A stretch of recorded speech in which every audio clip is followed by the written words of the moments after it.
Welcome to LOA Today. Walt Thiessen and life coach Tom Wells here. Today is Monday, April the 16th, 2018, 8 a.m. Eastern Time, your first daily dose of happy for the day, and we are off to a happy start, despite the fact that we have ice on the ground here in New England.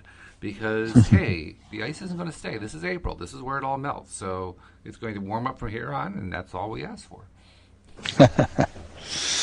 Course, that's it, huh? That's all you ask for. That's all I ask for, yeah. Well, very humble. For this moment, anyway. Next moment, who knows? I mean, all bets are off. But, yeah, it's a good day no matter what. That's right. It's just like a fantastic start to the week because I choose to make it a fantastic start to the week. And so it doesn't really matter whether there's ice on the ground. It doesn't matter what's going on. I choose to be happy. How about you? Mm-hmm. Yeah, me too.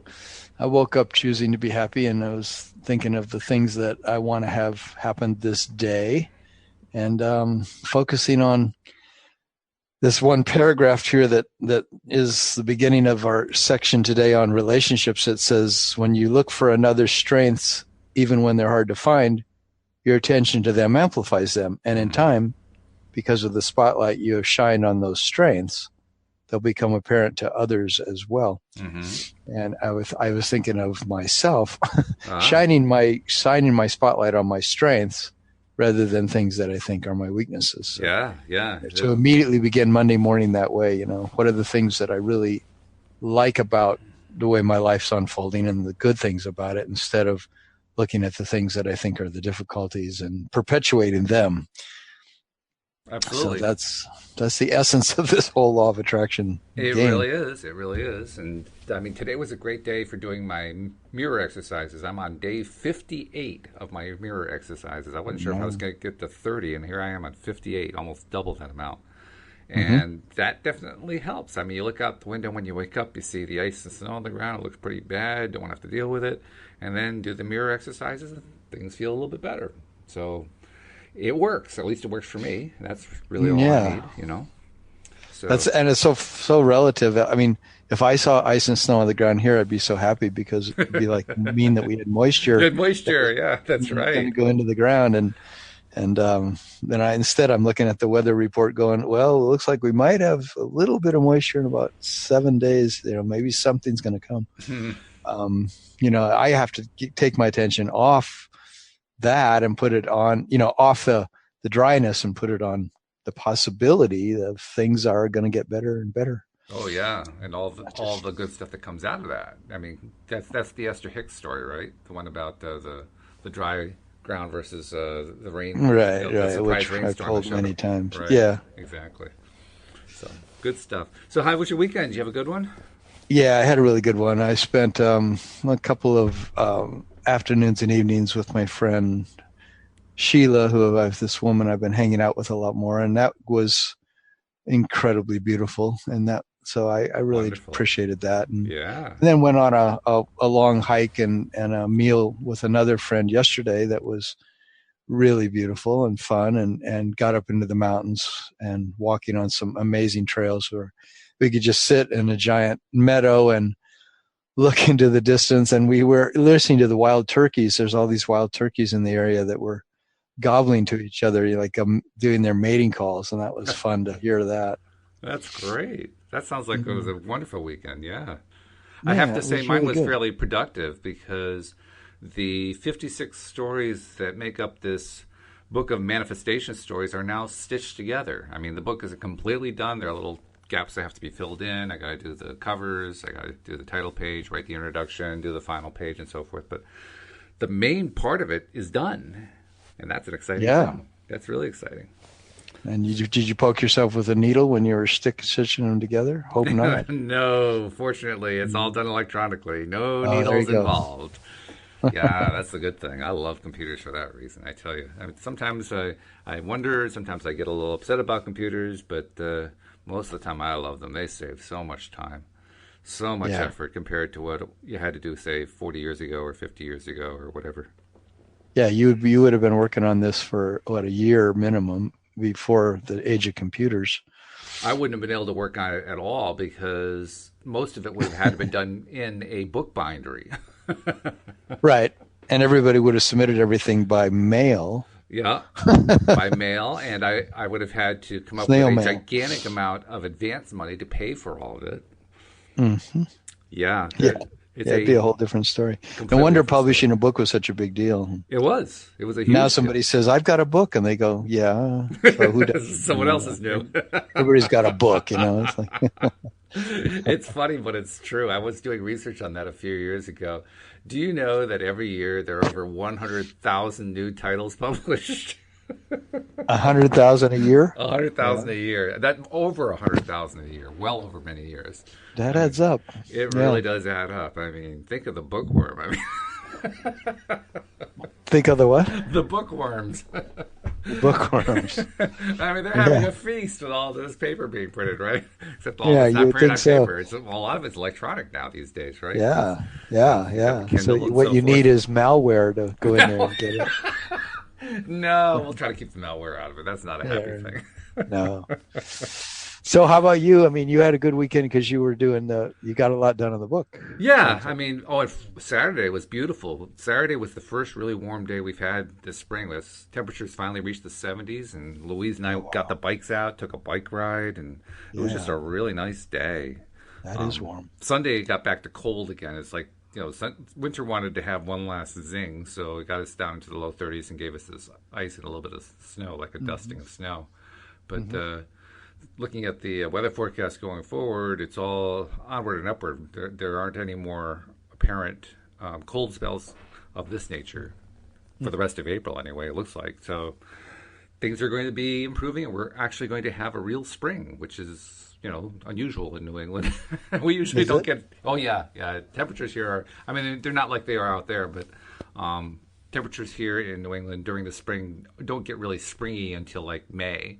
In fact, Oh, one of my complaints many years back used to be that spring lasted 2 weeks. We went right from winter to summer. You okay. know, but You didn't have that that's long, slow heating, warming up. exactly, yeah. That was one of the things I liked about Virginia when we lived there. That we actually got a full 4 seasons. It wasn't just 2 seasons with a couple of weeks in between. Uh-huh. Yeah. But I don't really see it that way anymore, and I am now to the point where I believe that this is going to be a wonderful spring. Well, It good. may be starting a little bit later than it does in other parts of the country, but it's a beautiful spring, and that's the way I'm looking at it. That's great. Yeah, yeah. Anything I can turn into looking at it from the hopeful, positive, looking for the strengths, looking for all the good I can see. Oh yeah, I love to do that, very and important. Very important. doesn't mean I'm in denial, but I'm looking for the things I want to focus on the most. Denial is not just a river in the Middle East. The Middle Sorry, East. that's a bad joke. I really shouldn't have told that one. But anyway, Oh yeah, I love it. we're talking once again about relationships. We're actually on part 5 of this. Did you realize that we have been doing this? This is our 5th show talking about relationships. 5th show in a row that you and I have done Well, together. I hope it's okay for our listeners. I get a lot out of it. How about you? How about you? I do too. Yeah. Oh, yeah. And this is one of those evergreen topics. You can talk about this forever. In fact, I was kind of surprised that the Manifestation Stories book didn't have more stories about relationships. Not that it doesn't have any; it does have some. But Hmm. just because relationships are so big on so many people's minds, that I just expected more submissions along that line. But it was what it was. Manifestations of relationships are huge, though, on social media. I mean, tune into a Facebook group on Law of Attraction. It'll be every other questions about a relationship and how do I get him back, or how do I Right. keep her away, or whatever it might be. Just everybody is so focused on relationships. So I don't think you can Well, really get too upset it's about the doing main 5 in a thing. row.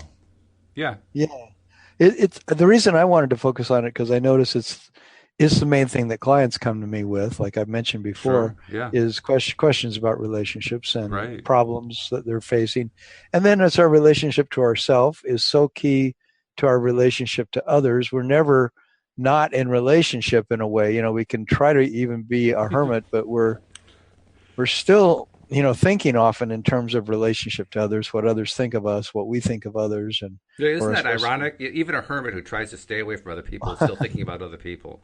I mean, figure that well, one out, to some right? degree, yeah. They That's might be pretty really wild. spiritually focused, but then they're thinking about their their relationship to that realm, Yeah. and Yeah.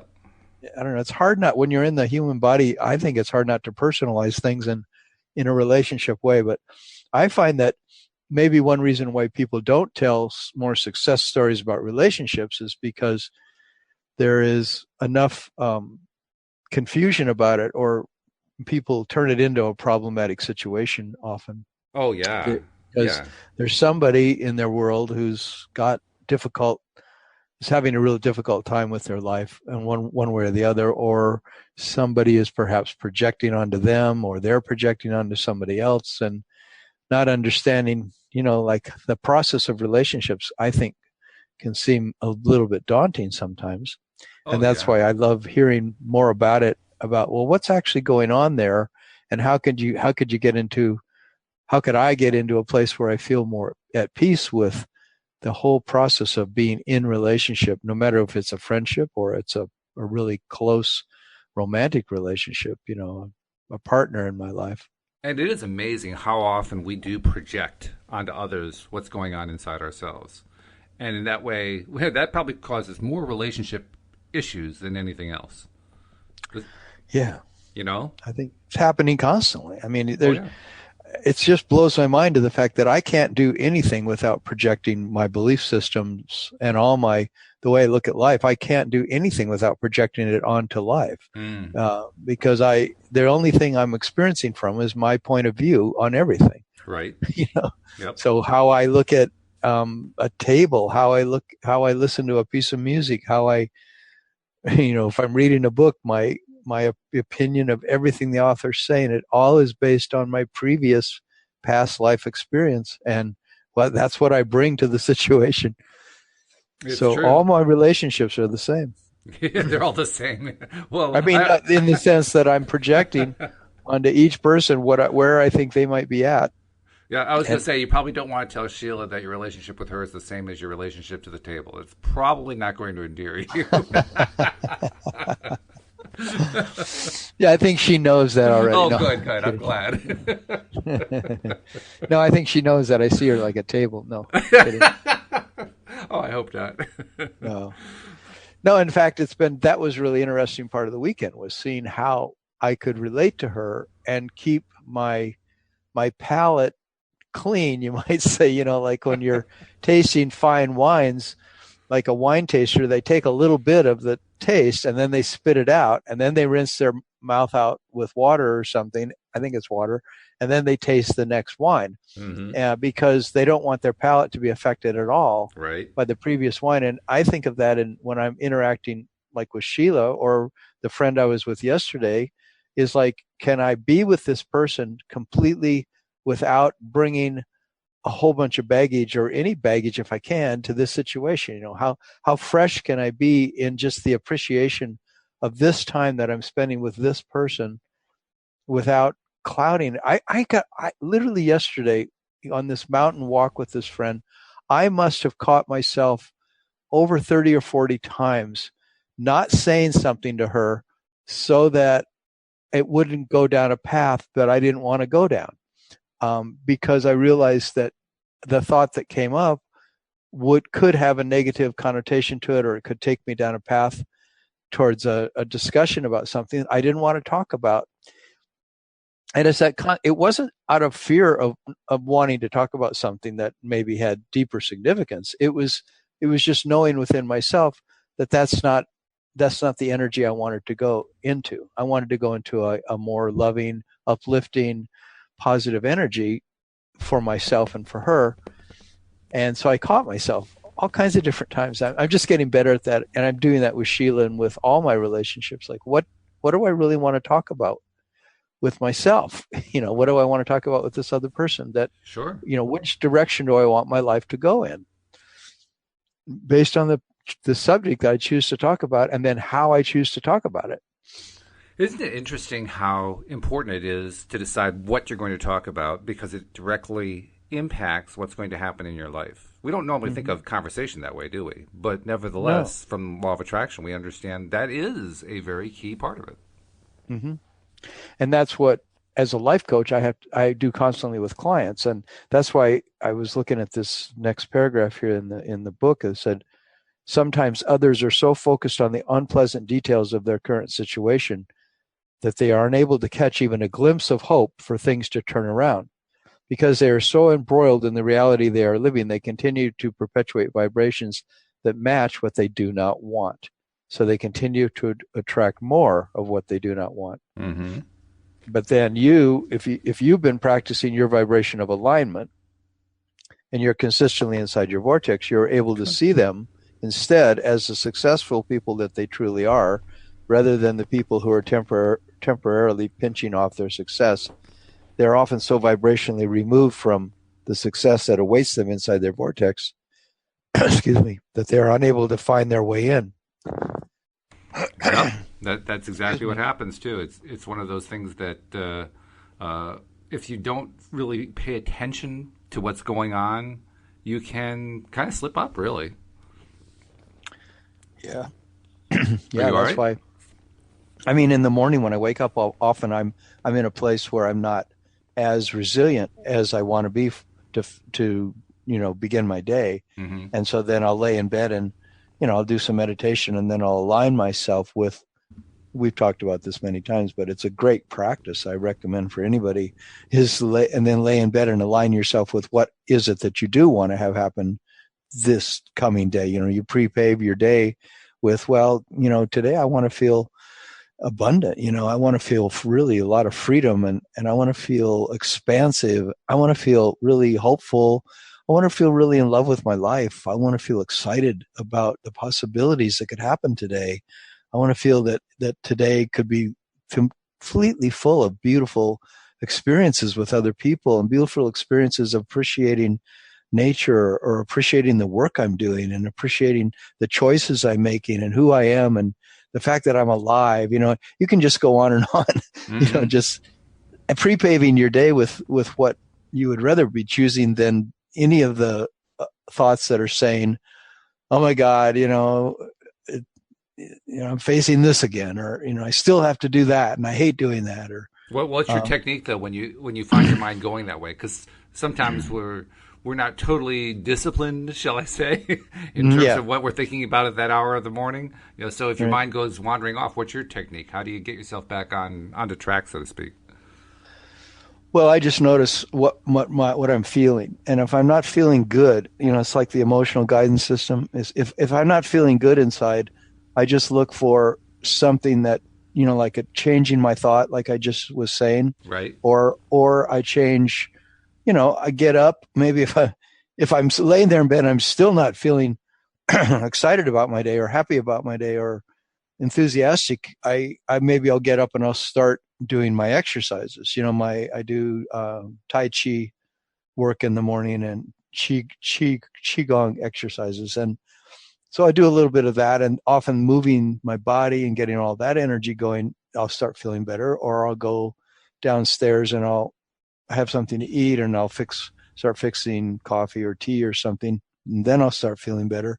And I mainly just notice that changing my thoughts, into thoughts that are the thoughts I'd prefer to be thinking about my day, and just refusing really to go in deeper into any feelings of negativity. So you don't really run into situations where you feel like you're kind of in competition with your subconscious mind as to who's going to have control over what your thoughts are. Yeah, I was talking about that yesterday with this friend on the walk in the mountains, and she was talking about all these different instances where she feels like she can't control her negative tendencies. That it's just like she's even talking about like eating food that she didn't want to eat, like because it puts on weight, but she can't stop eating it, or something like that. And I said, I just practice more and more. I mean, I've been in that place many times in my life, but I'm practicing more and more not listening to anything that says I'm not able to do something about my situation. I just don't, even though something, maybe it's been lingering there for a long, long time, like a physical symptom or something about, not having enough of this or enough of that in my life. And I don't go there. I just say to myself, well, that's the thing that I'm not any longer investing in. That's the thing I'm not putting my attention in. I'm putting it in allowing infinite possibilities to unfold the next moment. I mean, every moment's brand new, and just keep reminding myself that every moment is a brand new opportunity. And if I get into the space of thinking otherwise, I'm just sabotaging myself. I'm just doing myself a disservice. So I don't know. I talk to myself. I talk myself into just like this podcast. This whole podcast, in a way, every time is about talking about what works. That's true, yeah. And actually, I think what really happens is, even if we have that little war going on between our subconscious minds and our conscious intentions, just by continuously bringing ourselves back to what it is we prefer to focus on, even though it seems like the subconscious mind just keeps bringing it back in its direction over and over again, just by being persistent about it day after day after day, you gain control. I mean, it can be slow, but you do gain control. And it's just a question of being persistent about it.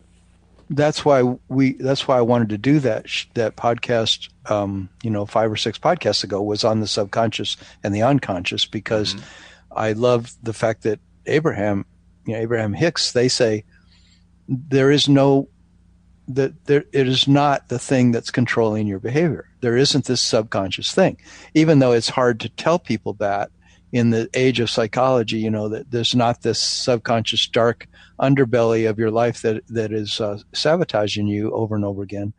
It's like, you could say that to somebody and say, well, there is in my life, and I don't know what it is, but it keeps haunting me and I don't know what to do about it. And it comes from some dark recesses of my unknown childhood of wounding, and it's just bothering me over and over again. And Abraham is saying, no, that's not what's doing it. It's you and the choices you continue to make every second. And it's like, if you can get on top of it, and that's why they say, like, this whole thing on relationships, it's about a meditation they want you to do. And they say that that's when you've been practicing that yourself into that alignment, you more and more see that there isn't this thing that's this dark force that overtakes me, that I let that happen. Yeah, that's my own choice somehow. Which is a really strange thing, because when you're in the middle of it, when you are in the middle of, oh, geez, there's this voice inside of me and it's just beating me down and so forth, you really don't feel like it's you. I mean, I didn't. When I was in that space, I really felt like there was some other entity that was kind of stealing its way in and all that kind of thing. It didn't feel like me at all, because from my perspective, I thought I was just focusing on what I wanted. I didn't realize how much I was focusing on what I didn't want. I didn't realize how much time I spent on stuff that I didn't like, which is really bizarre, but that is the truth. We spend gigantic amounts of time on stuff we don't like. We focus on them. We worry about them. We get concerned about them. We read about them. We write about them. We talk with friends about them. We go on and on about them. And then we say, well, there's this voice inside of me. Yeah. It's a pervasive thing. That's why I was so amazed. I think did I mention last podcast about the Tibetan Book of the Dead?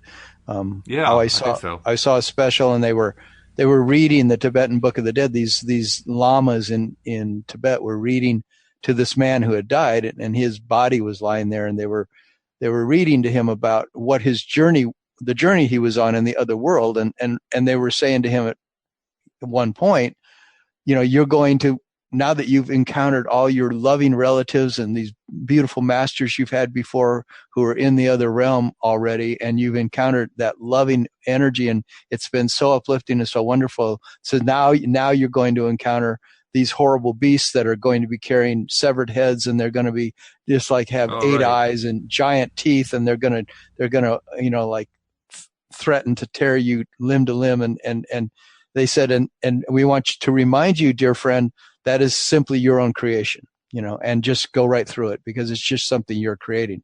It's your projection. And I think that's the essence of all of this work, and all the things that we're so afraid of are our projections. They're all our projections. We're creating it all somehow. And when we decide that we're going to accept that that's what's happening, then maybe when we face this unconscious voice that we think is just coming from somewhere that it's beyond our control, maybe we can begin to say, well, maybe that is in my control. Maybe it isn't this third thing that I'm just the victim of. I just don't want to be the victim of anything. And I love the fact that I'm the one who could be creating everything that comes into my experience. It could all be coming from my own, soul, from my own, like, I'm a creator somehow. I'm this, if I'm this infinite being occupying this human body, I could be the one triggering all these things. And yes, I'm doing it in conjunction with others, but am I ever really the victim? And of course, if somebody's getting persecuted by another human being, it's hard not to feel like you're the victim of that person, right? Mm-hmm. If you're getting beat up by somebody, It's hard to say that, I caused that. That's my projection. I projected that somehow, and therefore that brought that guy who beat the crap out of me. It's like, well, okay, maybe that's true. You did create that somehow, Well, the fact is also, people hear that, and they, especially if they have their own challenges where victimhood is concerned, and they say, well, that means you're blaming the victim. Yeah, right. Which is not the case at all. No, not really. But it's like you're saying that we're all infinite beings and we all are somehow creating this reality.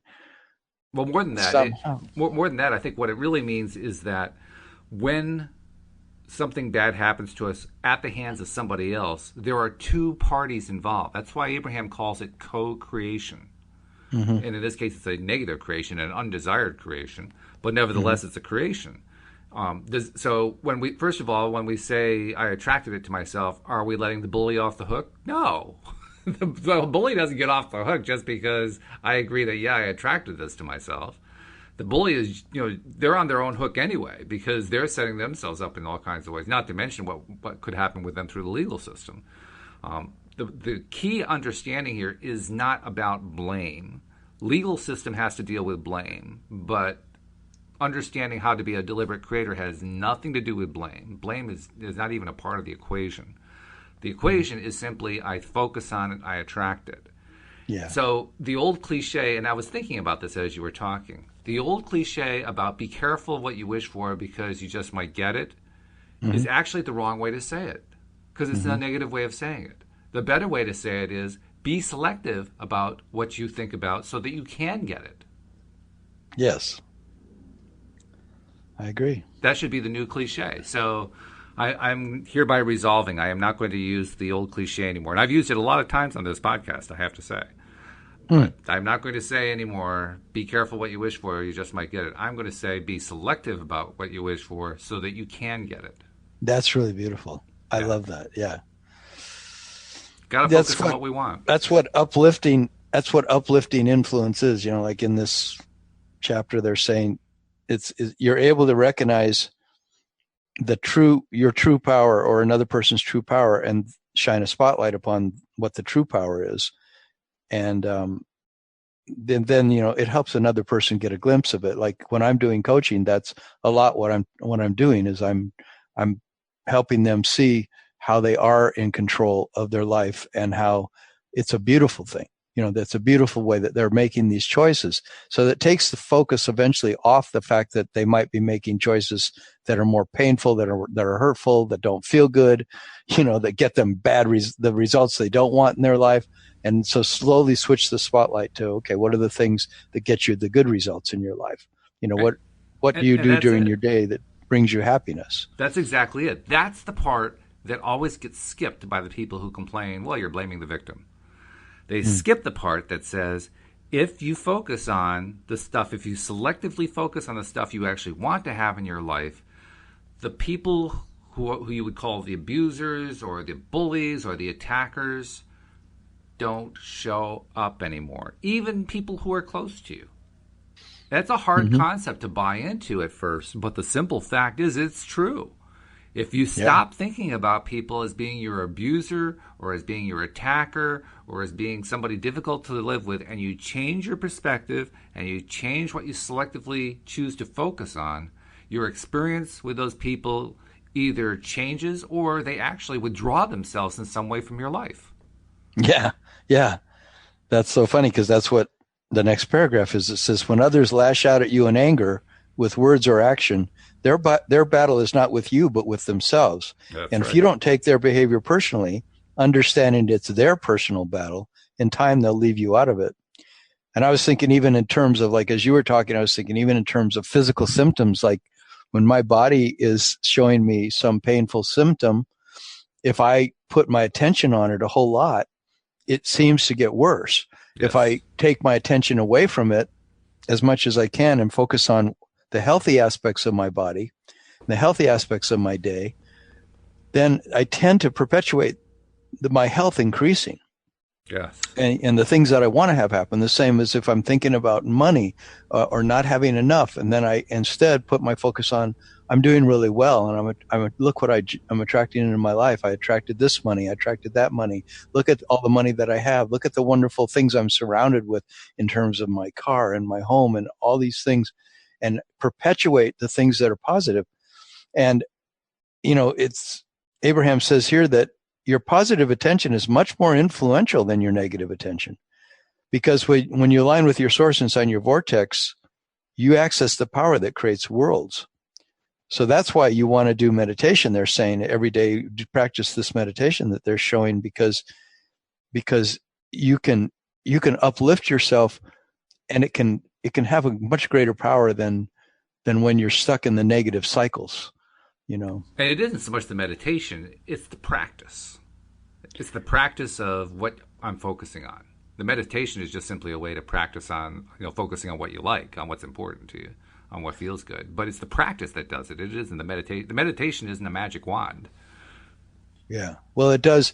I think there is a magic there in the sense, at least when I meditate, I've experienced that I get to this point where it's sort of like, let's say you're looking at and it's fog outside and you can't see very far.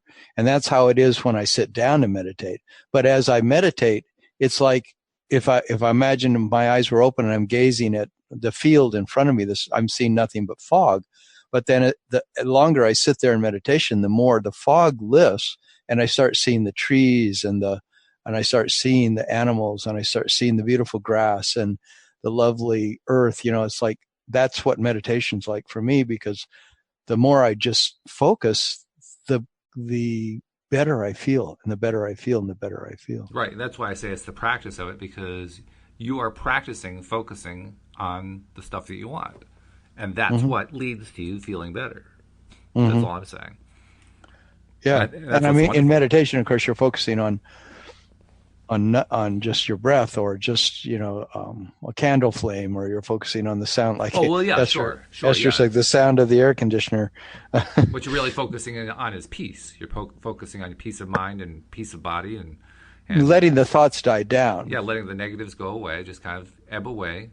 Yeah, because that's the funny thing about the fear of the subconscious and the unconscious, is that it's very powerful when we're focused on it and thinking about it, and we believe it has a strong influence on us.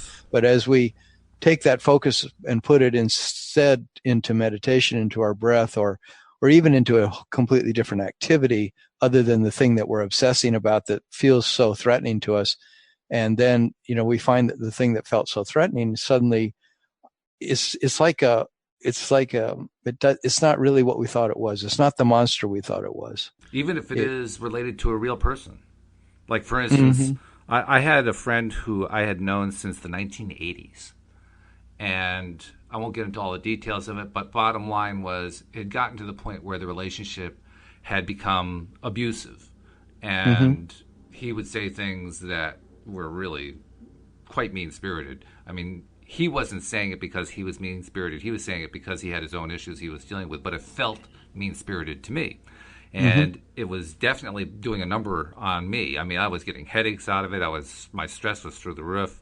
It was like one of those Chinese water tortures, right? That the constant drip, drip, drip just drives you crazy over time. Well, that's what it was. None of the things that he said in any particular time was terrible, but you add them all up, cumulatively, they become really rough on your subconscious mind, or on us, really. And what I ended up doing was essentially doing two things. First of all, I went through what you might call meditation, basically just taking my mind off it for a while and letting the pain of it and the thoughts subside, but also making deliberate choices. Like, you know what? I'm not even going to think about him anymore. And when I do think about him, I'm only going to think about the things that I like, and I'm not going to think at all about the things I don't like. I'm just not going to pay any attention to that stuff. And in fact, I even told him, I really don't want to be talking to you anymore. So goodbye. It's not quite the way I said it, but that was the gist of the message. Mm-hmm. And he didn't want to totally break it off. And actually, I had a business reason not to break it off because there is some stuff that we do where we make money together. So I placed a limit. I said, well, the only way that I'm going to let us communicate from now on is by email. And if you can't handle that, then we have to cut off the business relationship as well. Well, he was eager to keep the email going. He wanted to keep the business relationship going too. So we do to this day do emails. And even in the emails, he still tries to engage me on a friendship basis. He still tries, he'll ask me about stuff that he knows are my interests and so forth. I don't even go there. I don't allow myself to think in any way about being friends with him because I really don't want to be anymore. I keep because you've had so many bad experiences. And more precisely, I select good experiences from now on. I select good experiences, and for me, good experiences do not include him. So I just don't focus on it. And you know what? He's respected that. Now this is a guy who can be very aggressive. He can also be in your face. He's a very high energy person. He's very high energy. And so he can just be like the Energizer Bunny type. So he can be really persistent if he wants to be, especially where a relationship is concerned. And yet my decision to just keep my focus where I want to have it has kept him at bay. Heck, he's respected me in ways he hasn't respected me in 20 years. That's really great. So proof positive. It really does come down to us. It has nothing to do with the person who's attacking you. It's up to us. Yeah, I mean, I really believe that stuff doesn't come to us when we're not vibrating with it in some way. Absolutely, yeah. There's got to be a complementary vibrations with no, like you say, there's no blame or any such thing. It's just if you want to believe that it's a vibrational universe, and this is a choice a person can make. Do you want to believe it's a vibrational universe, and do you want to believe that what you're vibrating with is simply bringing the things into your life that you're vibrating with? Those are the things you're seeing when you go out for a drive in your car, when you go and walk down the street, when you go to see friends, when you engage with the work you're doing. It's always reflecting back, well, what are you vibrating with? Because that's what you're kind of experiencing. I don't know, probably not kind of, that's probably what you're definitely experiencing. But it's like if I'm vibrating with expectation of loss and lack, I'm going to see loss and lack around me. If I'm vibrating with a sense of peace and ease and fun, I'm going to see more of that. If I'm vibrating with expecting excitement and exhilaration, I'm going to experience more of that. Now, one thing that I think we should address, because we haven't really talked about it more specifically, is when you are in a situation where you are living in the same house as the same person, or you're working in the same office as that person, and there's a certain degree of interaction you simply cannot avoid as long as you remain in that house or in that office. Yeah. So how do you maintain your focus on what you want and off what you don't want when you're in that kind of a situation? And as difficult as the answer sounds, you do it the same way. Yeah. You really don't do it any differently. Yeah, I really realized that in forming this new relationship with this friend of mine. Did I use her name? I shouldn't use her name. But in other words, I always have that choice in any moment what I want to make dominant in my vibration. Do I want to make the good feeling aspect of that person dominant, or do I want to make something that feels bad to me dominant? And that's always what's going on inside of me, what I'm choosing to make dominant, because it's my opinion I have of that person, and what I think they're saying and doing that I'm labeling either as good or bad, or my reaction to it's either good or bad. And then it's which one do I want to focus on? That's right. Exactly it. But sometimes the bad things, they seem like, well, I have to address that, but then I'm asking myself in a relationship, how much do I need to talk about? That's why I said when I was with this friend yesterday, walking in the mountains, the 30 or so times that I caught myself saying, I don't want to talk about that, and I don't want to talk about that. and it was because I could see going down a particular path. I could imagine the conversation, how it would open up with this friend of mine. And I thought it won't open up in a direction that I want it to go. Mm-hmm. So I'm going to pick a different topic and go in that direction. Or I'm not going to talk. I'm just going to be easy and just be relaxed. And I don't need to be talking all the time. and plus, there's also something to what Joel talks about. Joel talks about how even the most difficult situations strengthen us. Mm-hmm. No matter how difficult they are, no matter how painful they do strengthen us. And one of the ways that they strengthen us is that they give us the opportunity to focus on what it is that we want in the face of what we don't want. What we don't want is going on right in our face at that moment in time. And it's a tough way to do it, but it is possible in the face of that to just decide, I'm not even going to pay attention to that. I'm going to focus on what I want instead. It's not up to me to provide feedback to the other person along the lines of what that other person's looking for. Mm-hmm. My only role there is maybe I need to say certain things just to keep them at bay. But beyond that, I don't need to focus on their issues. I don't need to focus on the stuff that they're upset about or angry about or shouting about or whatever it might be. I can focus on my own thing. Now, it's the hard way to go, for sure. But it can be done. And when you learn to do it that way, boy, do you become a strong person. Yeah, and I'm not even sure for me if it is the hardest way to go. Sometimes I think it's much harder. Like a lot of this chapter on relationships, Abraham's talking about how much we learned as little kids to please other people because we had to please our parents in order to survive and get love in our family. But that I noticed that if somebody's saying something and they're going down a path I don't want to go down, and that I feel is negative, or it's going to bring up negative things in me, I've noticed that what I'm doing a lot lately is I just sort of nod and I maybe give them a little smile, and then I either change the subject or I just keep quiet. Mm-hmm. And I find that unless they ask me my opinion about the thing that they're bringing up, or they continue to talk about it, I've even said to people at some point, I just say, I don't want to talk about that. Is it okay if we don't talk about that right now? And I notice how my friend, this woman that I'm spending time with now, she'll say that to me often. She'll say, hey, could we just stop talking now and just let's not talk for a while? And I'm going, yeah, okay, no problem. And I realize the value of silence, the value of just appreciating somebody in that place beyond language is really nice too. Mm-hmm. And so that's how, and then, if the other person insists on continuing to talk about something that is something I don't want to talk about at all, then I will say, I just can't go there with you. I can't be in that conversation. So can we talk about something else?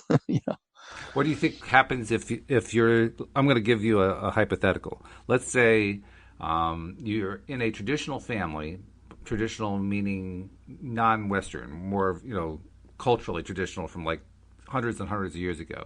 So you have a traditional kind of situation. You're the daughter, and your father, who is the dominant person in the family, is barking orders at you and on your case and so forth, and you're not allowed to disrespect him in any way. Okay? Mm-hmm. So you really can't, anything that you give back to him is including things like, well, I really don't want to talk about that, is giving him lip. Yeah. You know what I mean? So in that situation, is there anything that you do differently? Well, that's such a hypothetical situation. I'm sure people face that feeling. Yeah.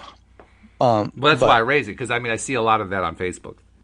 Literally. They don't actually say it that way. Well, they don't say that. They talk about other stuff, but you can tell that's going on in the background just from the way they frame things. Yeah, I've had clients like that who say that their boyfriend or their husband or something is abusive, and that they really are on a tight leash with that person.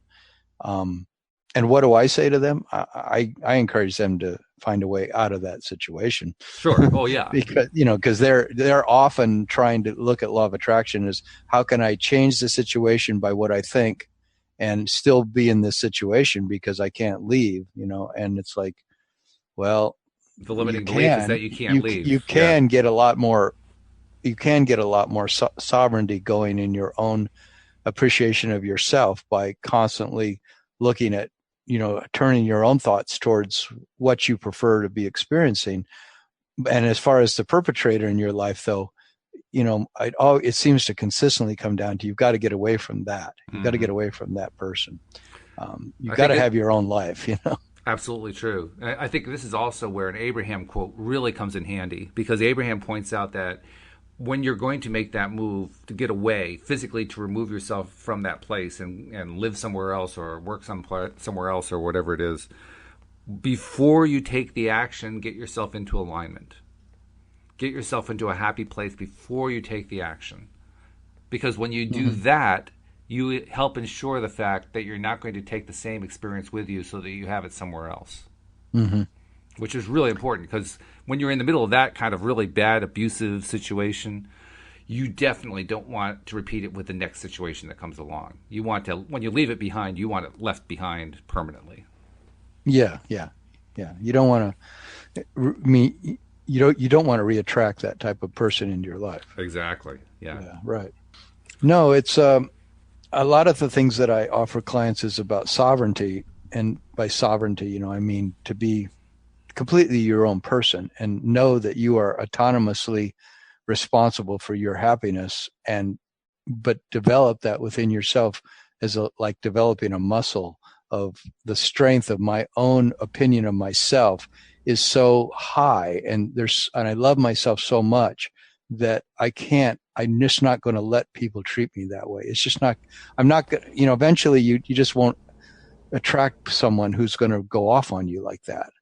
And if I do attract somebody like that goes off of me, then I really look at, wow, what is it in my makeup that I'm in denial of? Or is there something that I'm just not looking at that would cause somebody to react to me like this? Or is this, just so much their stuff, and I just need to get away from this person because they're lashing out at me, but what would cause them to lash out at me, and what would cause me to be here with them? Why this now? Why would I be attracting this? Because that recently happened with me and with a friend, and it made me wonder, like, why would I be attracting this? What did you figure out, or did you figure it out?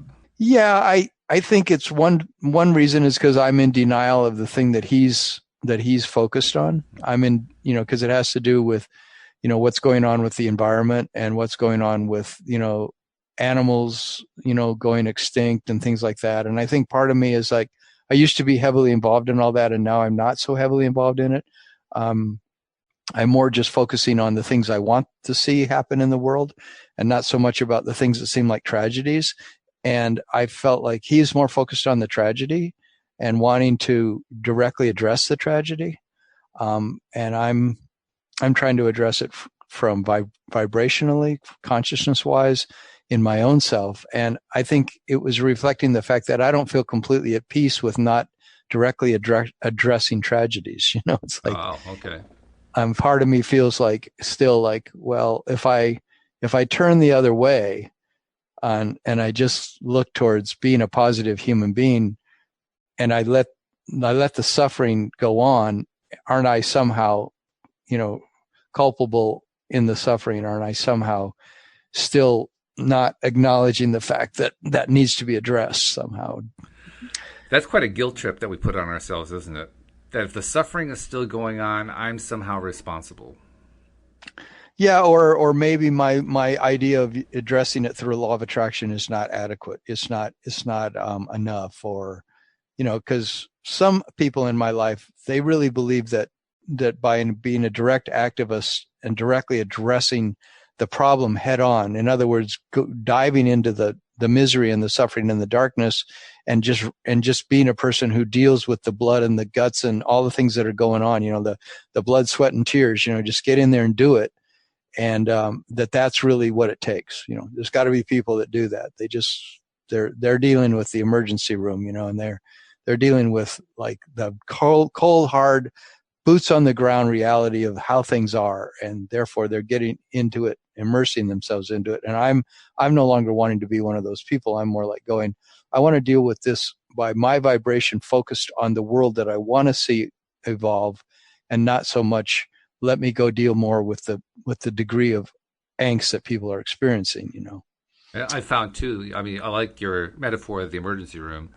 I find that what I'll call the emergency room people are people who, for the most part, either are unable or unwilling to acknowledge that they are creating more emergencies. In terms of, yeah, I mean, you could say that. Because they I are. mean, I wouldn't say that of the doctors in the real emergency room, um, because no, they're I was trying. using the metaphor you were using, which was people Yeah. who are looking at the world as a series of emergencies that need to be repaired. And Hmm. my point is that those people are creating emergencies. They are effectively increasing the number of emergencies that go on out there. That's a hard one for people to accept, I think. And yet I do believe you're right in the sense that what you're vibrating with, you're bringing more of that alive in the world. Yeah. And therefore, if you're out there with a megaphone shouting about how bad it is with a certain situation, that in a way that vibration you're putting out to that crowd of people with your megaphone is perhaps, many would say in the law of attraction world, is definitely contributing to more of that same vibration Oh, it that you're definitely is. supposedly fighting against. There's absolutely no doubt in my mind. That's probably one of the things that being, formerly a libertarian did for me. I began to realize very early on, even before I didn't understand how the law of attraction worked, that so much of what goes on in the world of politics is self-generated. Mm-hmm. Like almost 100% of it.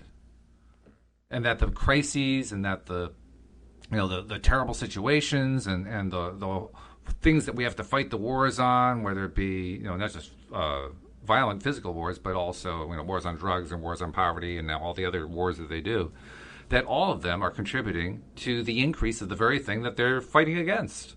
Mm-hmm. It is a very, very common phenomenon, and it happens a lot more frequently than people are willing to acknowledge or admit. But the fact is, it does happen. So when I first heard about the law of attraction, I had some doubts about it, but that part of it, I had no trouble with. It made total sense to me because I was already familiar with that side of it. I could see that. That was easy to see for me. But you're right. For most people, that's not so easy to see. For most people, that's a tough pill to swallow. That's a tough one to even face in some way because they're so used to the idea, like you say, of diving in and fixing things. Yeah, here's a little paragraph as we go on in this Abraham stuff where it kind of addresses what we're talking about. If you've developed a pattern of working hard to keep those around you happy, like you might have developed as a child, and when they're not happy and when they're presenting anger to you, you may feel their anger has something to do with your behavior. That's what I was feeling with my friend. I was feeling that his anger at me had something to do with my behavior rather than and they said they often work hard to make you believe you're the primary reason for their problem.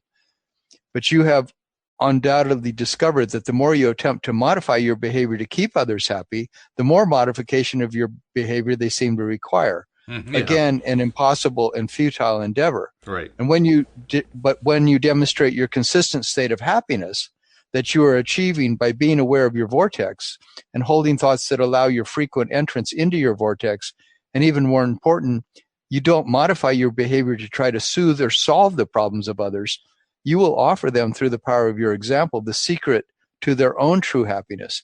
Being happy is a very personal thing. It really has nothing to do with anyone else.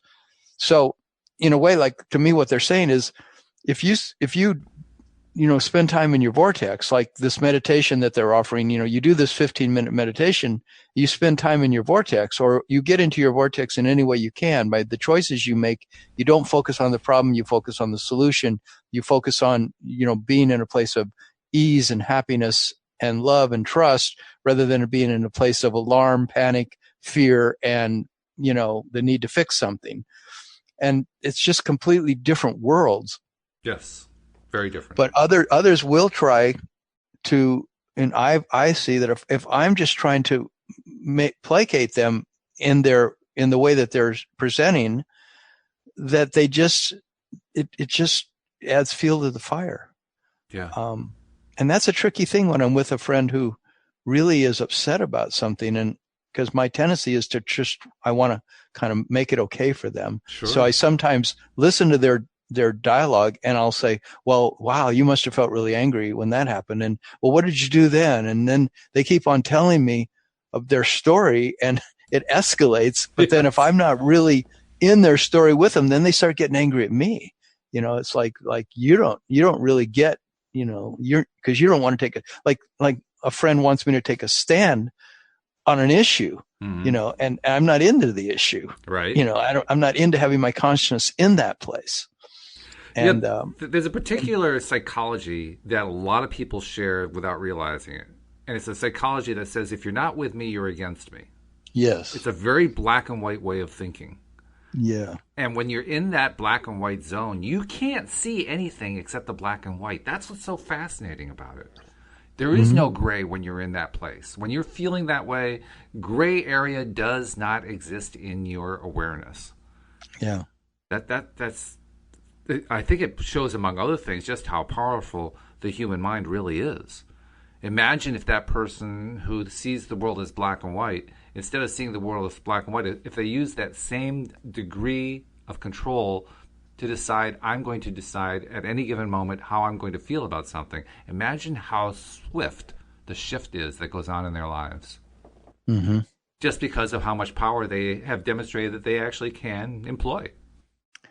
Yeah, it's a very interesting thing to take your power completely back and say that, my happiness depends on the things I'm telling myself, and it depends on the choices I'm making, and that my happiness is more important than fixing a problem.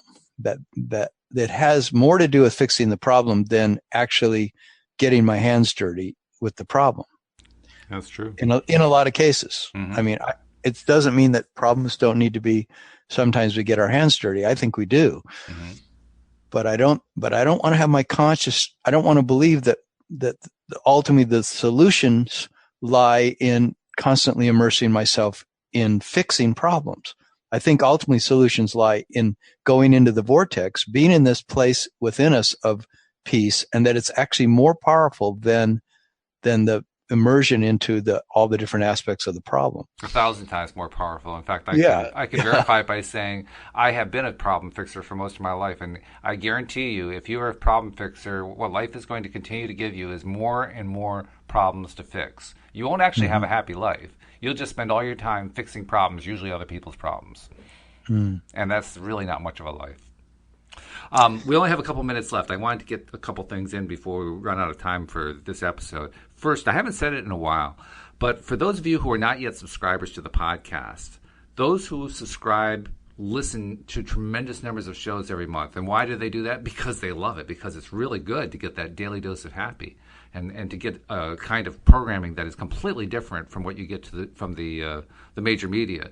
So we urge you, please subscribe and share. I mean, you can do it right from the homepage, loatoday.net. That's where you can hear the live broadcast as well. And it's also where you can get links to the feed that you can connect into your podcast software. But all the information is right there on the homepage about how to subscribe. And then there's all of the social media links so you can share right away and tell people about this wonderful podcast that you find so enjoyable to listen to. So please do subscribe and share. Just want to make sure we get that in. Also, Tom, you and I are going to be doing the Tuesday night show. We'll probably carry on this subject once again because this is very evergreen. We're going to keep, we're going to solve this problem. Well, maybe we'll wrap it up Tuesday night because I mean we're down to, like, there were 16 points in this chapter. We're at point number 10, and maybe we'll, like, in Tuesday night, sort of summarize the last few points and see. Because I just hope that the audience is still enjoying this topic. Oh, I know I am. So I suspect the audience members are. I am. I get a lot out of it because relationships are one of the real interesting areas of life. So we want to invite you to join us. That's Tuesday night, 9 p.m. Make sure that you tune in. That's 9 p.m. Eastern time. And it's also an opportunity if you wish to call in and talk to us, because that's why we set up the Tuesday night show. So, Tom, it's been a pleasure. I look forward to talking to you on Tuesday night. I do too, Walt. Thanks so much. Have a great day. You do the same. We'll see you all next time here on LOA Today. Goodbye, everybody.